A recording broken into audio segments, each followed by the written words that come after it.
अखंडानंद बोधा शिष्य संतापहारिणे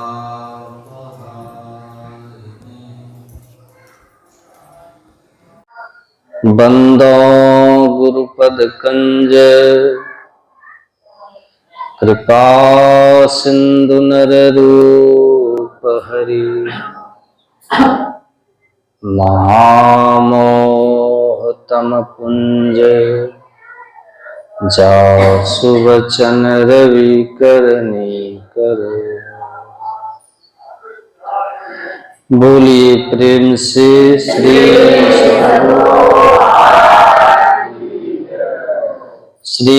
सद्गुरु श्री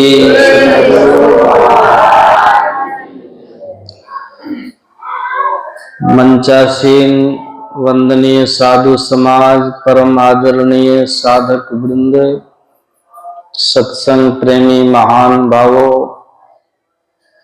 धर्मानुरागिनी माताओं एवं धर्मशिला बहनों,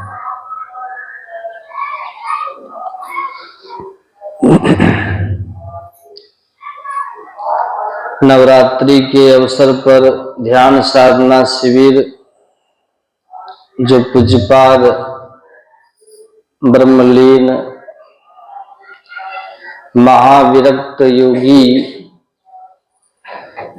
संत लखन बाबा के पावन चरणों में नमन करता हूं और यहाँ ध्यान साधना शिविर आयोजित होता है। आज इस वर्ष का 5वां दिन का 7वां दिन का पहला पाली सत्संग है। मैं इनके चरणों में नमन करता हूं और आप सभी लोगों के लिए इस ध्यान शिविर में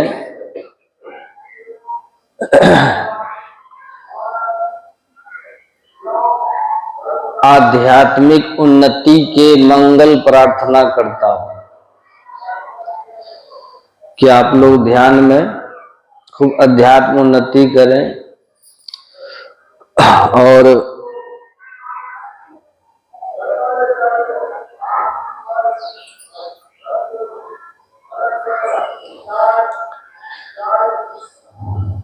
जीवन में आप लोग याद रखिएगा, ध्यान से बढ़कर संसार में कुछ भी नहीं है। हम लोग अभी सत्संग योग में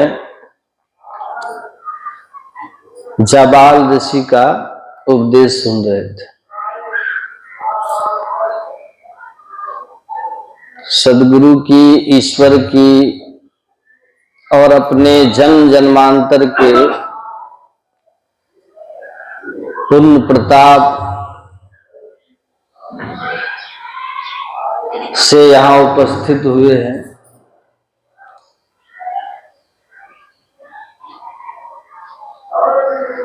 और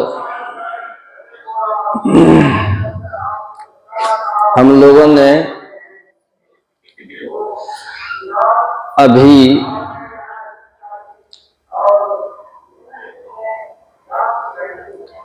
उपनिषद और संत वाणियों को पाठ के रूप में सुना।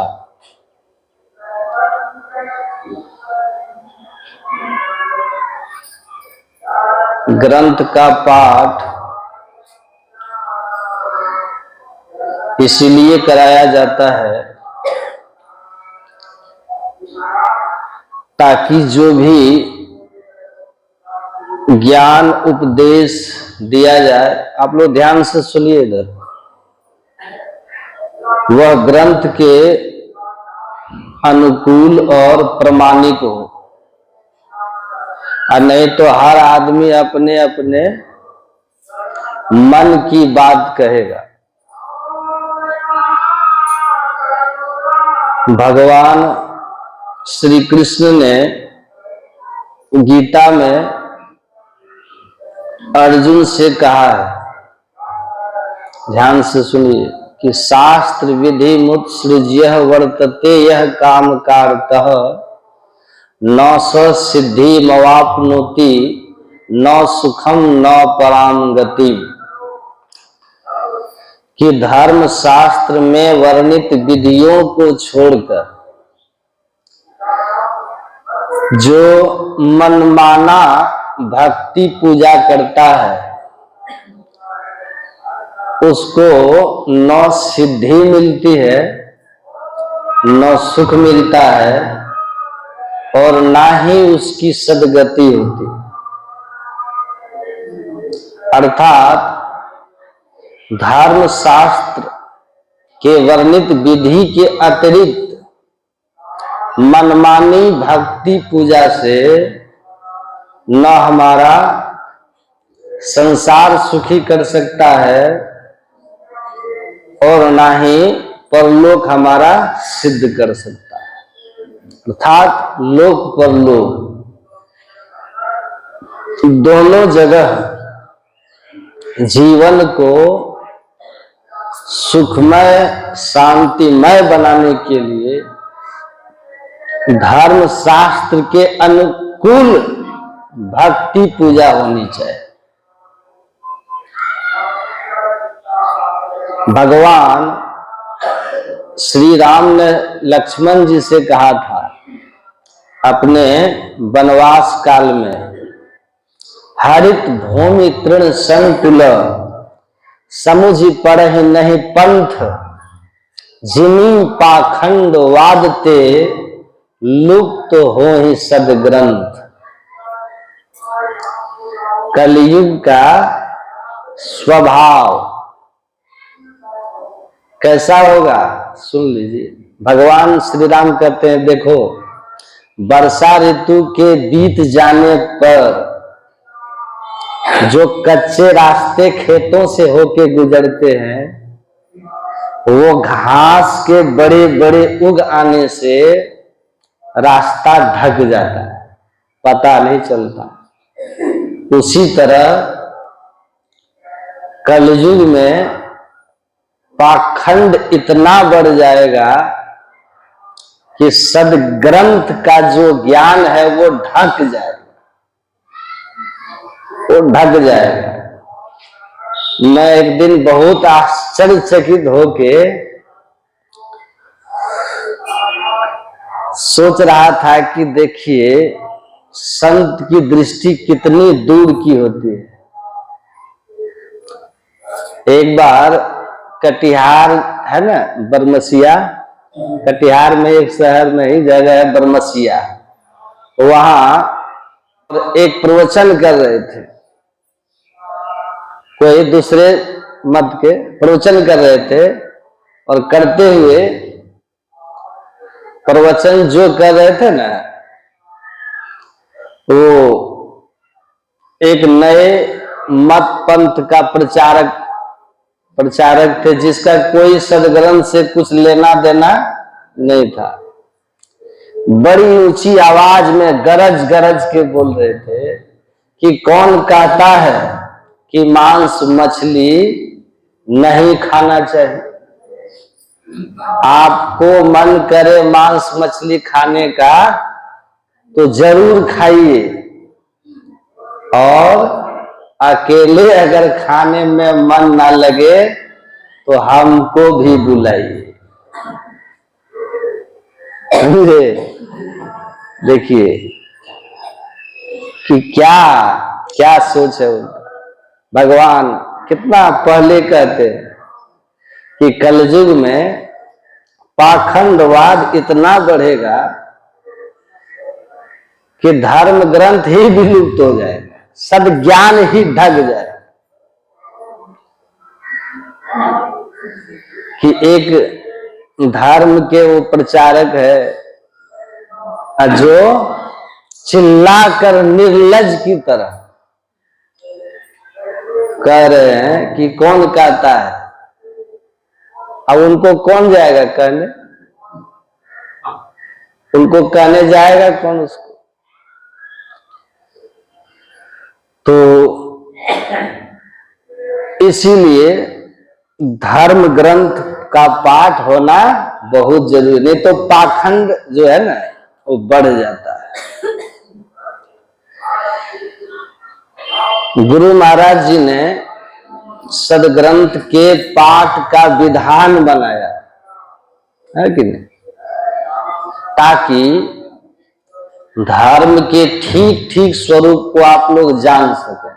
एक बात और आप लोग याद रखिएगा कि सच्चे और अच्छे राह पर चलने वाले लोगों की संख्या हमेशा कम होती है, याद रखिएगा, कम होती है।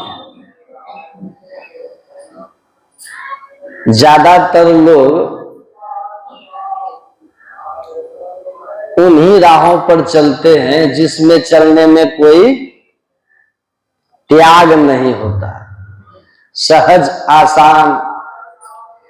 लेकिन दुनिया में जो भी काम प्रेय और श्रेय का मार्ग, कठोपनिषद में नचिकेता को यमराज ने कहा था कि एक श्रेय मार्ग है और दूसरा प्रेय मार्ग है।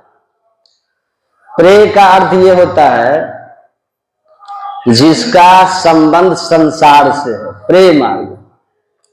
जिसका संबंध शरीर इंद्रियों और मन के सुख से है, प्रेय मार्ग।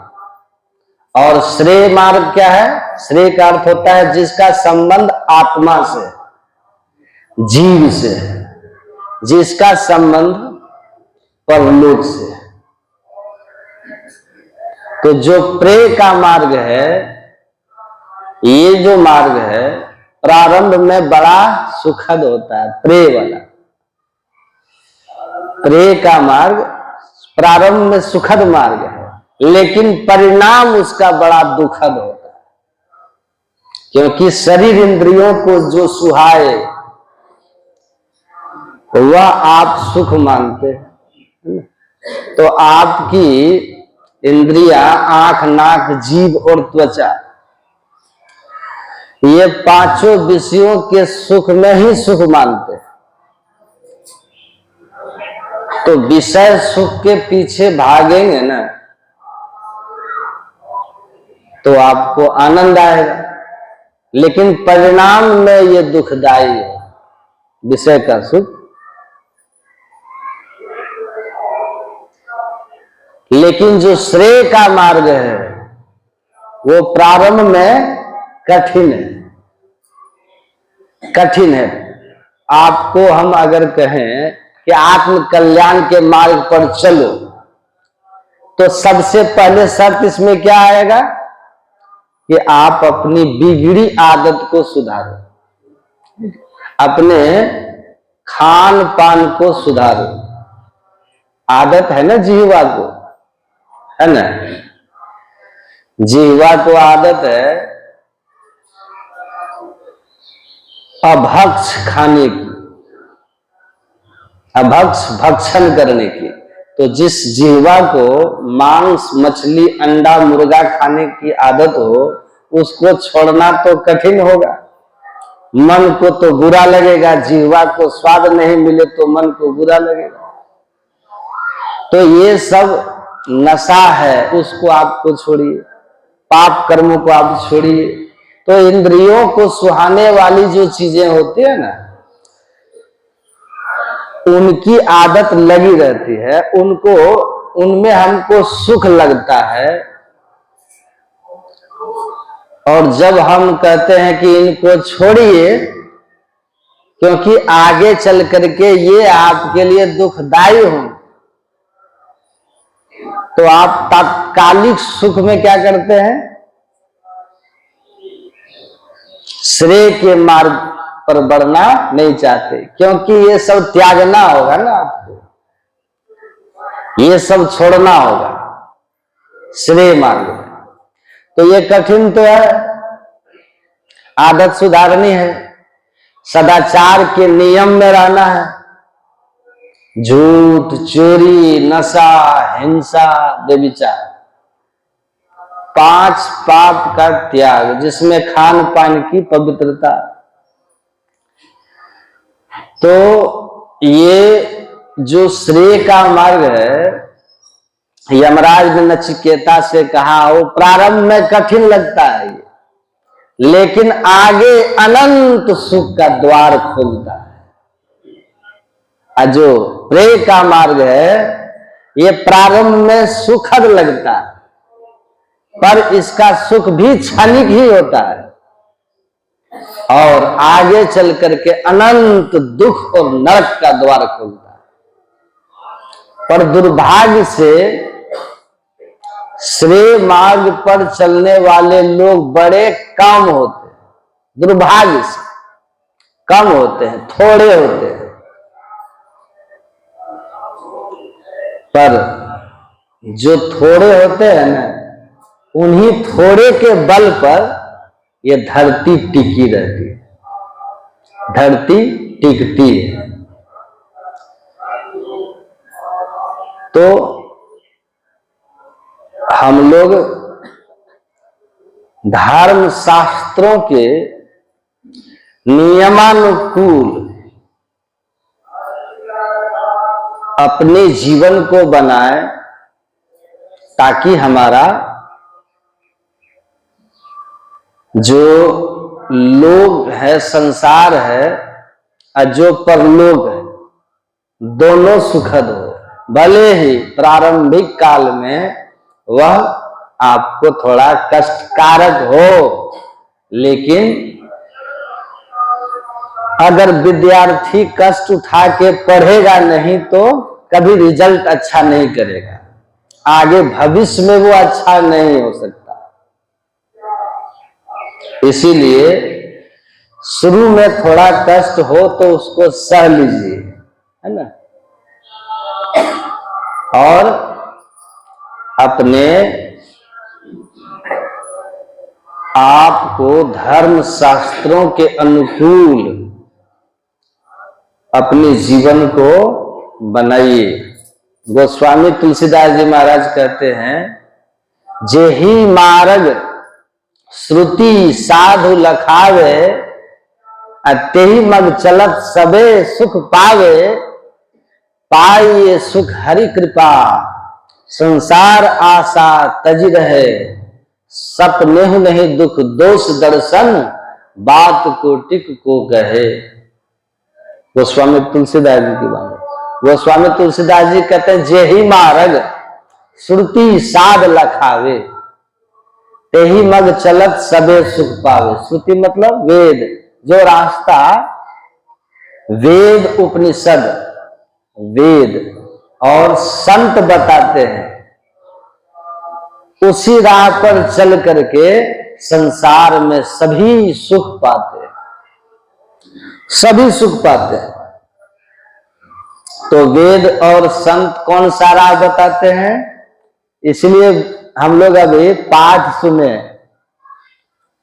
जिसमें उपनिषद वेद का ही अंग है ना, उसका भी पाठ सुने और संतवाणी का भी पाठ सुने,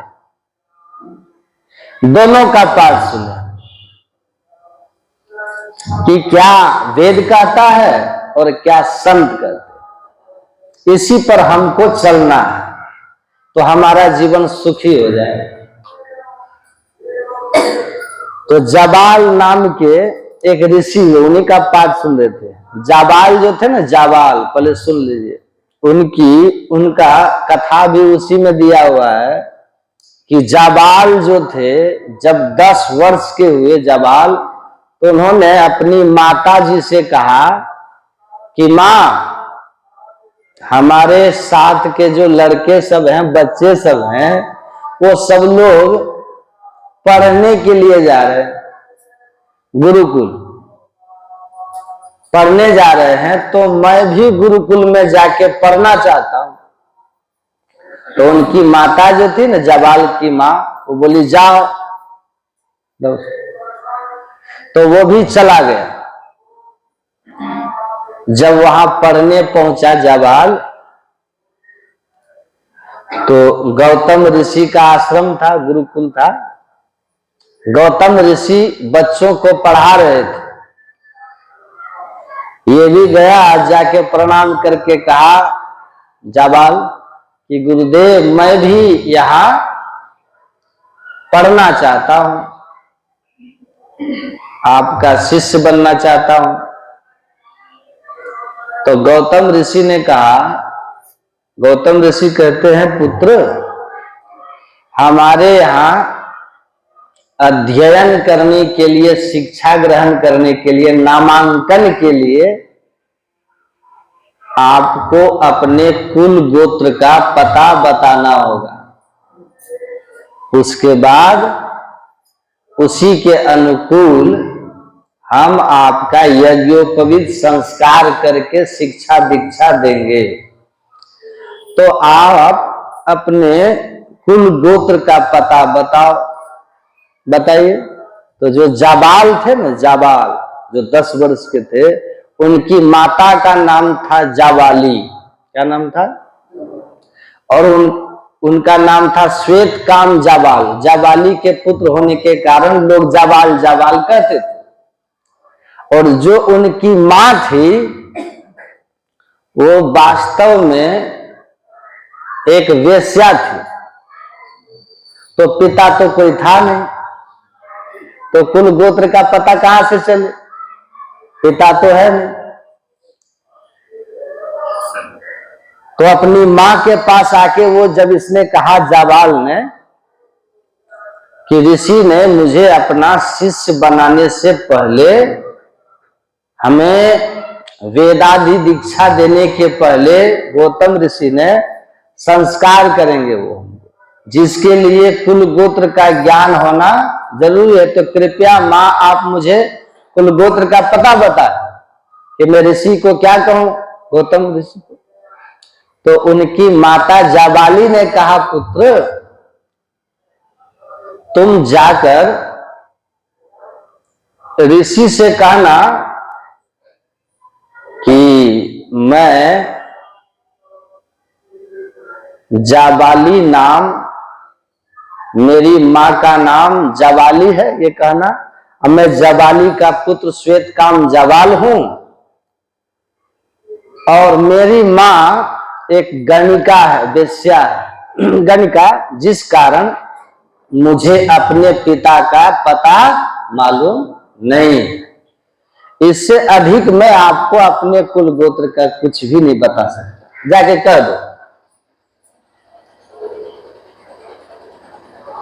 ये लड़का जाबाल, श्वेत काम जाबाल चले गए गुरुकुल।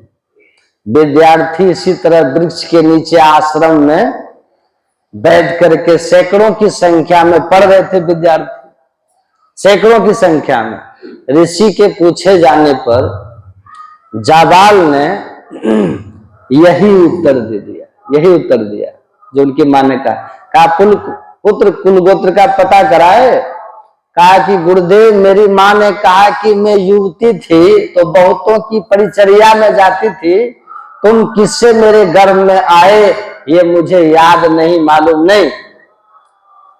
बस इतना ही जाकर गौतम ऋषि से कह देना कि मैं जाबाल, जाबाली का पुत्र हूं जो एक गणिका है, इससे ज्यादा मुझे अपने बारे में और कुछ ज्ञात नहीं है। जब ऐसा श्वेत काम जाबाल ने ऋषि के सामने कहा, सैकड़ों बच्चों के बीच, सैकड़ों विद्यार्थियों के, तो गौतम ऋषि उठे और उस बच्चे को गले से लगाते हुए कहा, पुत्र तुम समझते हो कि तुम क्या कह रहे हो? कहा जी मैं समझता हूं। कहा इतना कड़वा सत्य है तुम्हारा खुद के बारे में, लोग अपनी बुराइयों को छिपाते हैं और अच्छाइयों को दिखाते हैं, अब तुम्हारे साथ इतना कड़वा सत्य है कि स्वयं का पिता तक का पता नहीं और मां गणिका है, लेकिन इतने कठोर सत्य को भी तुम्हें सबके सामने स्वीकार कर लिया, निसंकोच।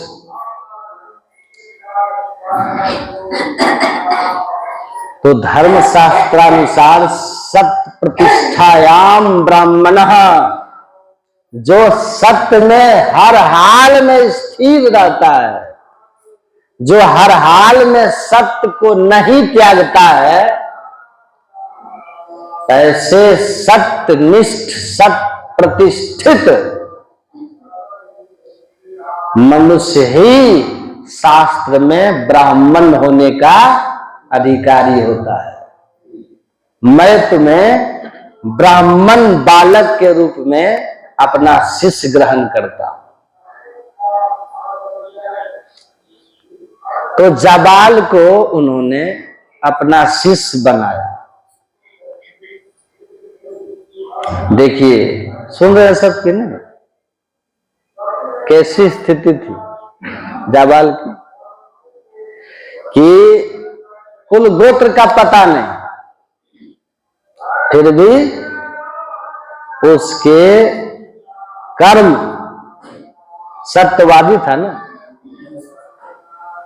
तो उसको ब्राह्मण की श्रेणी में शिक्षित दीक्षित किया गया। और वही जाबाल ऋषि के आश्रम में वेद आदि अध्ययन करते हुए, साधन भजन करते हुए आगे चल करके एक बड़े महान महर्षि श्वेतकाम जाबाल के नाम से प्रसिद्ध हुए। और उन्होंने लोगों के कल्याण के लिए उपदेश किया। वही उपदेश धर्मशास्त्र के मर्म को समझाते हुए, वेद की महिमा को समझाते हुए, वेदों के ज्ञान पर जो उन्होंने उपदेश किया, वही उपदेश जाबाल दर्शन उपनिषद के नाम से है। उसी का पाठ सुने। देखिए ज्ञान की कितनी महिमा है कि कहां से कहां पहुंचा दिया।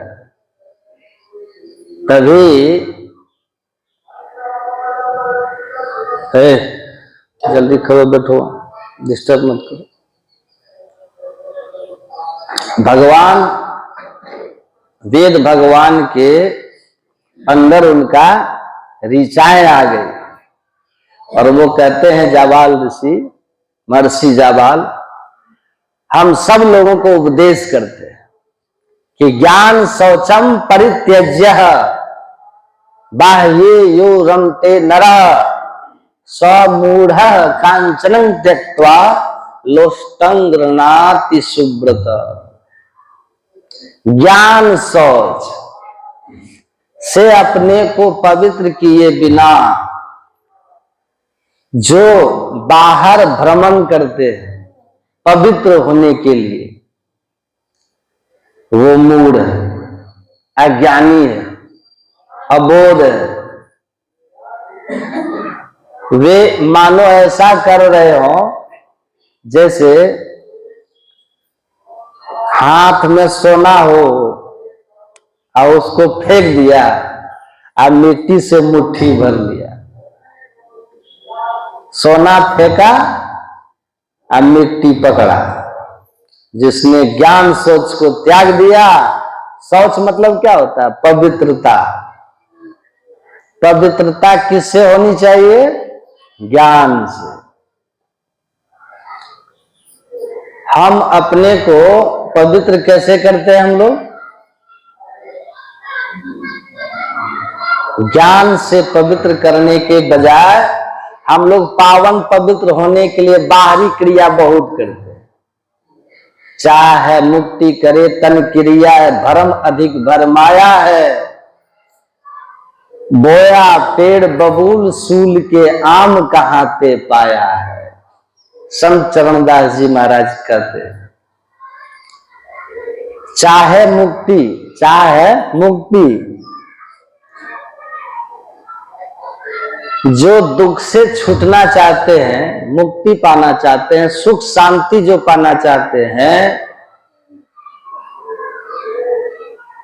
ऐसे लोग अपने तन को खूब धोते हैं। कहां कहां जाके धोते हैं?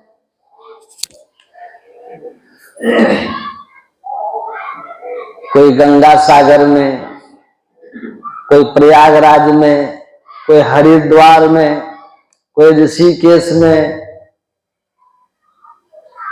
कहां नहीं जाते। कहते हैं इससे कुछ नहीं होगा, ये बाहर तन पावन करिए पखारे, आप खूब तन को पावन करके धोइए। अब तुलसीदास जी महाराज कहते मरे न उर्ग अनेक जतन बल्मीक विविध विधि मारे। बीन पर कितनों लाठी मारिए, उसके अंदर का सांप मरने वाला नहीं है। उसी तरह आप अपने अंदर की पवित्रता पर ध्यान नहीं देते, चित्त की पवित्रता पर। कल सुन रहे थे ना आपने आगे के श्लोक में क्या, चित्त अंतर्गतम दुष्टम। ज्ञान सोच की महिमा क्यों है? क्योंकि मैल कहाँ है? भीतर मैल चहल के लागी, अब बाहर तन का धोवे। आदिगत मूर्ति महल के भीतर वाका मार्ग न जोए है। कहते हैं कि मैल कहाँ है? चित्त के अंतर है, हृदय में। काम, क्रोध, लोभ, मोह, मद, मात्सर्य, ईर्ष्या, द्वेष कहां पर है? भीतर चित्त में। अब धो किसको रहे हैं? तन को। तो लाख विधि से तन को आप धो लीजिए, किसी तीर्थ व्रत में जाके धो लीजिए, कितना भी कुछ कर लीजिए, ये हृदय निर्मल नहीं होगा। जब तक हृदय निर्मल नहीं हुआ, तो देवी भागवत में लिखा है, यावत ना मनो निर्मल तावत सर्वम निरर्थकम। तब तक आपका सब क्रियाक्रम निरर्थक हो गया। देवी भागवत में वह क्रियाक्रम जिससे मन की पवित्रता नहीं होती हो, केवल तन पवित्र हो रहा, तो कहते हैं निरर्थक हो गया। मन की पवित्रता होनी चाहिए। मन कैसे पवित्र होगा? भगवान श्री कृष्ण कहते हैं निर्मल मन जन सो मोहि पावा। भगवान राम कहते हैं मोहि कपट छल छिद्र न भावा। जो निर्मल हृदय के होंगे उसी को हम मिलने वाले हैं। कपट और छल छिद्र वाले को तो हम मिलेंगे नहीं। तो निर्मल कैसे होगा हमारा हृदय? जबाल कहते हैं कि मदिरा का, शराब का बोतल अगर शराब से भरा हो, तो उसको दुनिया के सारे तीर्थ में स्नान कराइए और उसका ढक्कन खोल के जरा देखिए, उसमें दुर्गंधी आएगी। का उसी तरह भीतर के मैल को तीर्थ में स्नान करने से शुद्ध नहीं होता। सत्सोपी जलेर धोतम, सैकड़ों बार तीर्थ के जल में डुबा दो दारू को, बोतल को जिसका ढक्कन बंद है, अब भीतर शराब है, तो वह शराब की दुर्गंधी नहीं जाएगी, बोतल से जाएगी। वैसे ही विकार नहीं मरते हैं तीर्थ आदि के स्नान करने से। विकार को धोने के लिए ज्ञान ले खेती करते थे लोग, उस पाप के प्रायश्चित लोग खेत में ही निकाल लेते थे पहले, और निकाल करके कहते थे ये पुरोहित को दे देना है, मंदिर में दे देना है, सत्संग में दे देना है, यज्ञ में दे देना है ना। देखिएगा अभी भी गेहूं कटेगा ना तो सब जगह कीर्तन शुरू हो जाता है, नहीं होता? उसी परंपरा से कि उपजे हुए अन्न का कुछ हिस्सा सत्कर्म में, यज्ञ में खर्च हो जाए, उस पाप का प्रायश्चित हो जाए।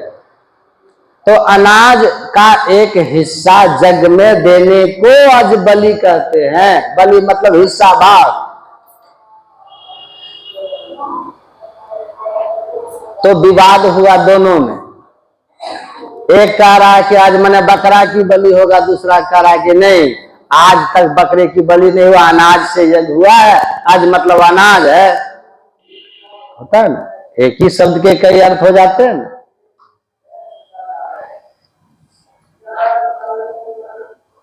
तो कहा कि चलो इसका निर्णय ऋषियों से कराते हैं, है ना। तो वो लोग ऋषियों के पास गए, ऋषि लोगों से कहा कि ये बताइए कि वेद में जो अज बलि है, उस अज बलि का अर्थ क्या है। तो ऋषियों ने कहा अनाज। तो वे लोग ऋषि से सहमत नहीं हुए, कहा नहीं, हम नहीं माने। रावण प्रवृत्ति वाले, जो राक्षसी प्रवृत्ति के लोग थे, जिनके नैतिक चरित्र का पतन हो चुका था, लेकिन जन्म से ब्राह्मण माता पिता के संतान होने के कारण वे अपने ब्राह्मण का जो पूजा पाठ था, कर्म था और आदर था, उससे च्युत नहीं होना चाहते थे। इसलिए अपने पाप कर्म को भी धर्म का रूप देना चाहते थे, ताकि आप हमको नीच मत समझो, हम जैसे भी है हमारा आदर करो। इसलिए विवाद हुआ। वेद से ही प्रमाण दे रहा है, वेद प्रमाणित कर रहा है उसको कि बकरा का बलि, मांसाहार, ये वैदिक है, कहता है ना। तो वहां से वो लोग जब ऋषियों की बात नहीं माने, तो कहा कि देखिए, वेद के बहुत बड़े ज्ञानी राजा उपरिचर है, उनके पास चलो। उपरिचर उनका नाम था, क्योंकि सत्य में प्रतिष्ठित होने के कारण राजा उपरिचर, उनका सिंहासन जो था आकाश में ही रहता था, समझ गए। ये दोनों लोग वहां पहुंचे ऋषियों के साथ, और उपरिचर से कहा, राजा उपरिचर से, कि आप ये बताइए कि वेद में जो अज भाग है, अज बलि है, उसका अर्थ क्या है। तो राजा उपरिचर ने पूछा कि किसका पक्ष क्या है, उसको पूछना नहीं चाहिए, है ना, निर्णय तो जो सत्य है। तो कहा कि ऋषियों का और इन लोगों का, देवताओं का ये विचार है कि अज मतलब अनाज, और हम लोगों का विचार है अज मने बकरा। तो ये बताइए कि वहां बकरे की बलि है कि अनाज की बलि। तो राजा उपरिचर थे विद्वान, सत्यवादी भी थे, लेकिन उनके अंदर ऋषियों से ईर्ष्या थी। ईर्ष्या इस बात की थी कि हम राजा हैं, हमारे दिए दान पर ये ऋषियों का आश्रम चलता है, लेकिन प्रजा इनका आदर जो है हमसे विशेष करते हैं। ये ईर्ष्या थी। राजा से अधिक सम्मान ऋषि का है, साधु महात्माओं का है। और इसीलिए राजा को भीतर से जलन थी कि हम विद्वान भी हैं, वेद उपनिषद भी जानते हैं, राजा भी है, फिर भी इनका आदर क्यों।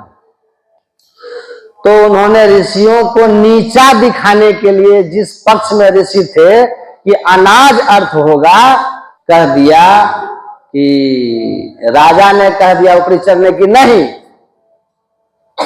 आज बलि का अर्थ है बकरे की बलि, क्योंकि ऋषि को नीचे दिखाना था। कहा बकरे की बलि। जैसे उसने कहा बकरे की बलि, देखिए महाभारत का ये शांति पर्व की कथा में सुना रहा हूं, पढ़ लीजिएगा। कोई असहमत हो, घर से भी सुन रहे हो तो आप भी पढ़ लीजिएगा, है ना। भीष्म पितामह ने स्पष्ट कहा कि पहले बलि प्रथा नहीं थी, अनाज से यज्ञ होता था। ये कुपात्र लोगों के द्वारा जबरदस्ती ये बलि बकरा का घुसेड़ दिया गया, अपना सम्मान बनाए रखने के लिए कुकर्म करते हुए, अपनी पात्रता को साबित करने के लिए। जैसे कहा आज का अर्थ बकरा होगा, उसका सिंहासन वहां से सीधा गिरा और धरती पर फटी, और उसी में समा के मर गया उपरिचर। मर गया उपरिचर, धरती में समा गया।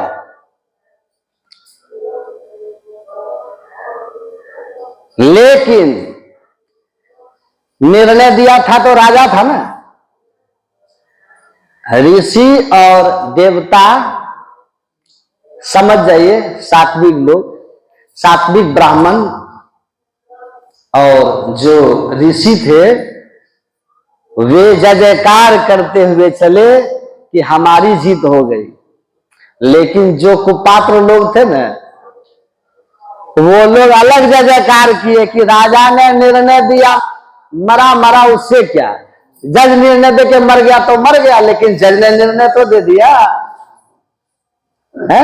तो कहा अरे अंधा दिखाई नहीं दे रहा है कि झूठ बोल के रसातल चला गया, तुम उसके बात पर रहोगे तो तुम भी रसातल चले जाओगे।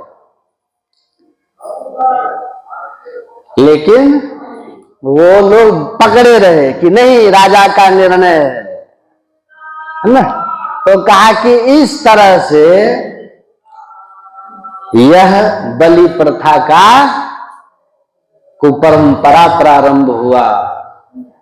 वास्तविकता यही है। उन्होंने कहा नहीं तो वेदों में लिखा हुआ है, देवोपहार व्याजेन यज्ञ व्याजेन वाथवा घनंति जंतुगत गृणाम घोराते यांते दुर्गतिम।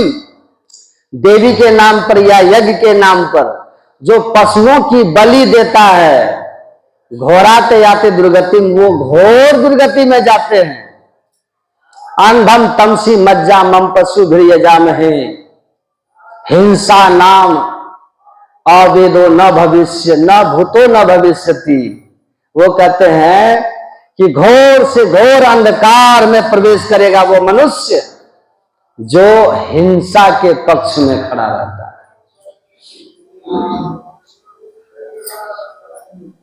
वेद को इस तरह की हिंसा मान्य नहीं है।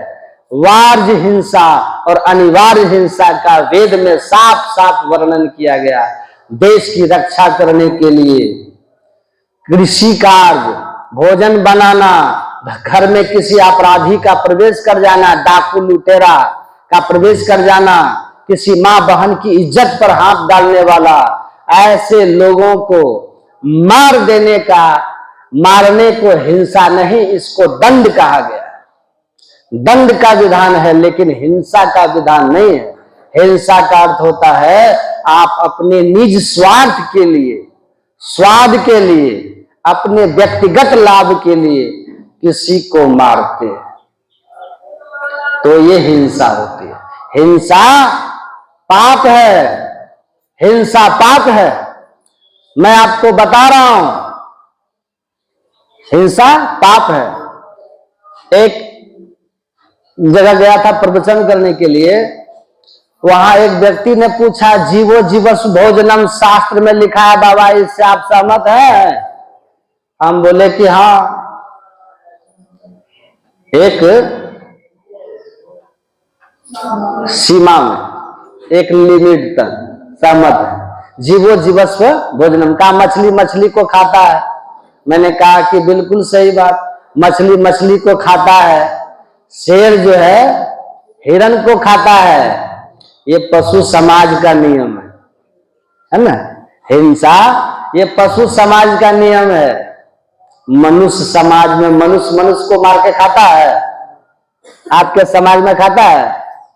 बाघ मार के खा जाएगा अगर हिरण को, तो दुनिया में कोई कोर्ट कचहरी है जहां जाकर के कोई अपील होगा? समाज की व्यवस्था में आप मार के खाने की बात छोड़ो, थप्पड़ मारने पर भी आपको सजा का विधान है कि नहीं? विधान है कि नहीं? थप्पड़ मारने की सजा है। पशु के समाज का नियम और मनुष्य समाज का जो नियम है, अगर एक ही हो तो मनुष्य और पशु में फिर अंतर क्या है? फिर अंतर क्या है? हिंसा अगर पशु के समाज का नियम है तो अहिंसा मानव समाज का नियम, अहिंसा मनुष्य के समाज का नियम। इसीलिए मनुष्य सामाजिक प्राणी है ना हम लोग। आप इसको समझिए। मैंने अब दूसरी बात कि जो आप साग खाते हैं ना, साग, उसमें भी जीव है। पशु वनस्पति में भी जीव है ना, कैसे बढ़ता है? अनाज में भी जीवन है। तो आप मिट्टी में डालते तो गेहूं पौधा कैसे आता है? ये जीवन है ना। और उसको थोड़ा सा भून देते हैं तो फिर उसमें से पौधा नहीं आता, क्योंकि जो उसके अंदर की चेतन शक्ति थी, जीवनी शक्ति थी, वो नष्ट हो गई। तो जीवन तो है ना, लेकिन वर्गीकरण है। वर्गीकरण है। विद्यार्थी पहले क्लास वाले को भी कहते हैं कि पहली क्लास का विद्यार्थी है, कहते हैं ना, ये 5वीं का विद्यार्थी है, ये मैट्रिक का विद्यार्थी है, ये बीए का विद्यार्थी है, ये एमए का विद्यार्थी है, ये पीएचडी का विद्यार्थी, कहते हैं ना। सब विद्यार्थी ही होते हैं, लेकिन क्लासिफिकेशन होता है। उसी तरह जीव, शाकाहारी और मांसाहारी जीवों का भी क्लासिफिकेशन है, वर्गीकरण है। आप देख लीजिए। फिर जो आप लोग सुने होंगे कि जो मांसाहारी जीव होता है, जो मांस खाने वाला होता है, जीवों वाला, उसकी आंखें बंद होती है जन्म के साथ। तो क्या मनुष्य के बच्चे का आंख जन्म से बंद होता है? गाय, बकरी, इनके बच्चों की आंख देखिए खुले होते हैं, मनुष्य के बच्चे की आंख खुला होता है। अब बाघ का, कुत्ता का, बिल्ली का, शेर का आप देख लीजिएगा, सियार का। मनिहारी आश्रम में सियार 2 बच्चा दिया था तो उसकी आंख बंद थी। हम लोग देखे, आश्रम में ही बच्चा दे दिया था, उनकी दोनों की आंखें बंद थी। तो सजीव, शाकाहारी और मांसाहारी का वर्गीकरण है। चाट के पानी पिएगा जो मांसाहारी होगा, चाट के, तो शाकाहारी होठ लगा के पिएगा। मांसाहारी को कितनों दौड़ा दीजिए पसीना नहीं निकलेगा, वो जीभ से पानी निकालेगा। और शाकाहारी को दौड़ाइए, पसीना पसीना हो जाएगा। उनके जबड़े, उनके दांत देखिए कैसे होते हैं मांस चीरने के लिए। आपके पास ऐसा कुछ गुण है जो मांसाहारी वाला में है? सब शाकाहारी का हम लोग। तो आप किधर खड़े हैं? पशु के समाज का नियम, मनुष्य के समाज का नियम ठीक एक दूसरे के विपरीत है। पशु प्रकृति के साथ जीता है और मनुष्य प्रकृति के विरोध में जीता है। और आप देख लीजिए, कोई भी जीव मनुष्य को छोड़कर, पीठ में दर्द किसी को नहीं होता मनुष्य को छोड़कर। आप पढ़ लीजिएगा, मनुष्य को छोड़कर पीठ में दर्द किसी जानवर को नहीं होता, क्योंकि मनुष्य जो है प्रकृति के हिसाब से चौपाया था। चलता कैसे है? 2 पैर पर, इसीलिए पीठ में दर्द होता है।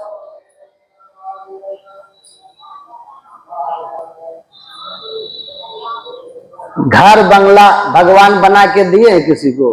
प्रकृति दी है कहीं? गिट्टी छड़ बालू आपने बनाया है प्रकृति से मसाला लेकर अपनी सुविधा के लिए। मनुष्य को परमात्मा ने विवेक दिया और विवेक दे करके धर्म ग्रंथ के अनुसार वेद दिया, ज्ञान दिया और कहा कि इसके अनुसार जीवन जीना तुम, इसके अनुसार जीना तुम, अपने भी सुखी रहना और सबको सुखी रखने का प्रयास करना। हमें तो यही ज्ञान दिया गया है कि आत्मानं मोक्षार्थम जगत हिताय च। आपको मनुष्य बनाया इसीलिए कि आप अपने आप को जन्म मरण के चक्र से छुड़ाने के लिए साधना करना, भक्ति करना और जगत के हित के लिए काम करना, न कि अपने स्वाद के लिए दूसरे को बलि देना और उसको देवी का नाम दे देना। आप पढ़िएगा देवी भागवत, जिसमें देवी जी खुद कहती हैं कि मेरे नाम पर जो निरीह पशुओं का खून बहाते हैं और अपने जीवा का स्वाद लेते हैं, ऐसे लोग जब तक चांद और सूरज रहेगा तब तक नरक में रहेगा। देवी भागवत में लिखा हुआ, पढ़ लीजिए। तो लेकिन क्या है, कि आपको मैं कहा ना कि कभी सती प्रथा भी लोग मानते थे, और जब राजा राम मोहन राय विरोध करते हैं तो उनको लोग कहता धर्म विरोधी है। लेकिन आज का समाज कहता राजा राम मोहन राय बड़े ज्ञानी व्यक्ति थे, बहुत बड़ा धर्म के नाम पर, परंपरा के नाम पर जो हमारे समाज में फैला हुआ कुरीति था उसके खिलाफ आंदोलन किया। धीरे धीरे समाज का जब ज्ञान बढ़ते जाएगा तो ऐसे बलि प्रथा जैसे चीजों का घोर विरोध होगा। नगछिया है ना बगल में, वहां काली मंदिर में भैंसे की बलि दी जाती थी। भैंसे की बलि है, भैंसे की बलि आप लोग देख काली मंदिर में। लेकिन आप जाके पता कर लीजिएगा, अभी वो समाज को समझ आ गई और वहां बलि भैंसे का बंद हो गया। और कोई भी आज तक वो समाज आगे ही बढ़ा, मां काली की कृपा से किसी को कुछ अहित नहीं हुआ, क्योंकि मां काली खुश होगी कि अब समझ में आया कि समाज को जो मेरे नाम पर बेमतलब भैंसा मारे आता बंद हो गया, कोई फर्क नहीं पड़ रहा। तो समझ आती है। और अब जाकर के मिलिएगा कभी लोगों से वहां के, तो वो खुद हंसते हैं वहां के लोग, धौ हम लोगों का मत ही खराब हो गया था, खानदानी चलते आ रहा था कब से, तो कोई बोलता था तो बहुत बुरा लगता था। लेकिन धीरे धीरे धीरे कुछ नौजवान जो अंदर से आए नए सोच के, उन्होंने कहा ये सब चीज नहीं होना चाहिए। सत्संग का प्रभाव बढ़ा, वहां समझ बढ़ी, वहां लोगों में सुधार हुआ और समाज ने स्वयं इसको त्याग दिया। और आज वही समाज अपने पर हंसता है कि हम क्या कर रहे थे। असली धर्म तो ये है कि आप जीव मात्र पर दया कीजिए, अकारण किसी का वध मत कीजिए। अगर इतने ही स्वर्ग भेजने का शौक है ना, तो आप खुद का गर्दन चढ़ा करके स्वर्ग चले जाइए, चले जाइए। जीवन भर खुद पाप करेंगे लेकिन अपने को बलि नहीं दे सकते आप, क्योंकि आपको भी पता है कि जो आप कह रहे हैं वो सच नहीं है, वो आप धर्म की आड़ में अपने अधर्म को छिपा रहे हैं, इसीलिए स्वर्ग भेज रहे हैं बकरी। तो जब तक आप सत्संग भेज करके ज्ञान से अपने मन को पावन पवित्र और बुद्धि को विवेकवती नहीं बनाइएगा, तब तक आप स्मरण रख लीजिए, जबाल ऋषि कह रहे हैं कि आप पाप कर्म से मुक्त नहीं हो पाएंगे। ज्ञान ही है जो हमारे अंदर के दोष दुर्गुण से हमको छुड़ाएगा। इसीलिए कहते हैं कि ज्ञान सोच से पवित्र करो, लोकामति का भोरा रे, जो काशी तन तजे कबीरा, राम ही कौन निहोरा रे। आप में से किसी को कहा जाए कि काशी चले जाइए, खूब जो करना है कीजिए, काशी में जाके मरिए मुक्ति हो जाएगा। कबीर साहब ने क्या किया, सारी जिंदगी कबीर साहब काशी में रहे, जिस काशी में लोग कहते हैं कि मरोगे तो मुक्ति होगी, अब मगर मरोगे तो गधा बनोगे। जीवन भर काशी में रह करके कबीर साहब अंतिम समय में जाकर मगहर में शरीर और लोगों को कहा, राम भगति में जाको हित ताको अचरज कहा। राम की भक्ति में जो लगा हुआ है उसको इस बात में भ्रम में नहीं पड़ना चाहिए कि काशी में तन तजेंगे तो मुक्ति हो जाएगी। सुंदरदास जी क्या कहते हैं, भावे देह छुटी जाओ काशी माहे गंगा तट, भावे देह छुटी जाओ क्षेत्र मगहर में, भावे देह छुटी जाओ विप्र के सदन मध्य, भावे देह छुटी जाओ स्वपच के घर में, है ना। चाहे ब्राह्मण के घर में छूटे, चाहे डोम के घर में छूटे, चाहे काशी में छूटे, चाहे मगहर में छूटे, भावे देह छूटे देशे आर्य अनार्य में, भावे देह छूटी जाओ वन में नगर में, सुंदर ज्ञानी के कछु संशय रहत नहीं, स्वर्ग नरक सब भागी गयो भर। कि यहां मरेंगे स्वर्ग, वहां मरेंगे नरक, कहते कोई भ्रम नहीं है ज्ञानी को, ज्ञानी को कोई भ्रम नहीं है। ये सारा भ्रम अज्ञानियों को होता है। अज्ञान का भोगा, ऐसी गुरुदेव करी कृपा मेरे मोह का बंधन तोड़ दिया। संत सदगुरु मिलते हैं तो कहते हैं अरे कहाँ भाग रहे हो, कोई ध्यावत है मथुरा नगरी, कोई जाए बनारस वास करे। जब व्यापक तत्व पहचान लिया तब भ्रम का भंडा फोड़ दिया, ऐसी गुरुदेव करी कृपा मेरे मोह का बंधन तोड़ दिया। अज्ञानता के बंधन को तोड़ करके अब कहते हैं कि तुम उठो, ज्ञान सोच से अपने को पवित्र करो, सत्संग सुनो, सदज्ञान सुनो। सदज्ञान बिना सत्संग के तो होगा ही। कुर्ते गंगा सागर गमनम व्रत परिपालन मतवादानम ज्ञान विहीन सर्वमते न मुक्तिम भजति न जन्म सते न। जगत गुरु शंकराचार्य जी महाराज कहते हैं गंगा सागर जाइए या व्रत परिपालन कुछ भी करिए, जब तक सत्संग सुन करके सब ज्ञान आपको नहीं उपजेगा तब तक मुक्ति के मार्ग को न आप जान सकते न मुक्ति आपको हो सकती है। कुछ भी कर लीजिए।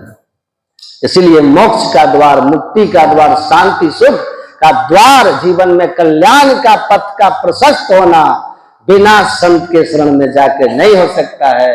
तभी दादू दयाल जी कहते हैं राम विमल रस मेली के साधु आयो शब्द सुनाए, मानो कर दीपक दिया संशय भ्रम सब जाए। दादू दयाल जी कहते हैं कि संत आए और राम विमल रस मेली के परमात्मा की भक्ति का रस मिला करके हमारे हाथ में मानो दीपक थमा दिया, जिससे हमारे अंदर के सारे संशय चले गए, सारी अज्ञानता दूर गई, ज्ञान का प्रकाश हो गया, ज्ञान का प्रकाश हो गया और सत्य का मार्ग साफ साफ दिखाई दे रहा है कि ये रास्ता है जिस पर चल करके आप अपने लक्ष्य तक पहुंचोगे। जो लक्ष्य है दुख से छूट जाना, जन्म मरण से छूट जाना, परमात्मा को पा लेना, ये केवल और केवल सत्संग में संतों के ज्ञान को सुन के होगा। इसीलिए गुरु महाराज धर्म शास्त्र का आधार लेकर के और तब कहे कि देखो ये वेद कहता है, ये उपनिषद कहती है, ये संतों की वाणियां, ये रामायण, ये महाभारत, ये गीता, ये सब का ये ज्ञान है, ये मोक्ष का मार्ग है। तुम जिस ओर जा रहे हो ये मुक्ति का मार्ग नहीं है, पाखंड का मार्ग है, ये नरक का मार्ग है। ये तुम धर्म के नाम पर जो कर रहे हो वो धर्म नहीं अधर्म है। धर्म वो है जो लोक और परलोक दोनों को सुखी करता है। धर्म वो है जिसकी शरण में आकर हर आदमी निर्भीक होता है, हर आदमी अभयता को प्राप्त करता है, हर आदमी के अंदर से विकार मुक्त होता है, जीव मात्र के प्रति दया का भाव, करुणा का भाव आता है। भगवान बुद्ध कहते हैं एक चींटी की प्राण रक्षा करते हुए एक मनुष्य का शरीर अगर नष्ट हो जाए तो समझना मानव जीवन सार्थक हो गया, जीवन सार्थक हो गया। तो जीवन भर रह करके काशी में कबीर मरघर गए, मरते समय जाके कहा कहे कबीर सुनो हो संतो भरम परो जनि कोई, जस काशी तस मगहा उसर हृदय राम जे हो। हृदय में राम को बसा लो, कहीं शरीर छूटेगा गति श्रेष्ठ होगी। हृदय में संसार बसाओगे, विकार बसाओगे, कहीं मरोगे, सदगति नहीं हो सकती, क्योंकि शरीर तो यही रहेगा, जो जाएगा उसमें राम है कि काम है वो तय होगा। इसीलिए संत महात्मा आकर के कहते हैं कि भाई सुनो, परम तत्व परमात्मा की भक्ति ही मुक्ति का और सुख का एकमात्र साधन है। वह भक्ति और वह मुक्ति का मार्ग क्या है वो धर्म ग्रंथों में वर्णित है। वो कहीं बाहर का नहीं है, बाहर कहीं नहीं है। तीर्थे दाने जपे यज्ञ कान काष्ठे पाषाण के सदा, वो हम करें कि वेद भगवान करें? हम करें। स्वयं पश्यति मुरात्मा शिवे देहे प्रतिष्ठिते। बाहर कहीं भगवान और नहीं मिलने वाले, वो आपको अपने अंदर में मिलेंगे। इसीलिए गुरु महाराज जी कहते हैं अद्भुत अंतर की डगरिया जा पर चल के प्रभु मिलते। दाता सदगुरु धन धन जो राह लखा देते। दाता सच्चे संत मिलते हैं ना, सदगुरु मिलते हैं, वो रास्ता दिखाते हैं। कहते हैं बाहर भ्रमण बाल खेल जैसन, बाहर का भटकना बाहर के खेल जैसा है। उसमें चित्त के न मेल धुलेंगे, न हृदय निर्मल होगा, न परमात्मा को आप प्रिय होंगे, न परमात्मा आपकी कृपा होगी आपके ऊपर, न आप परमात्मा को कभी पा सकोगे। श्री सद्गुरु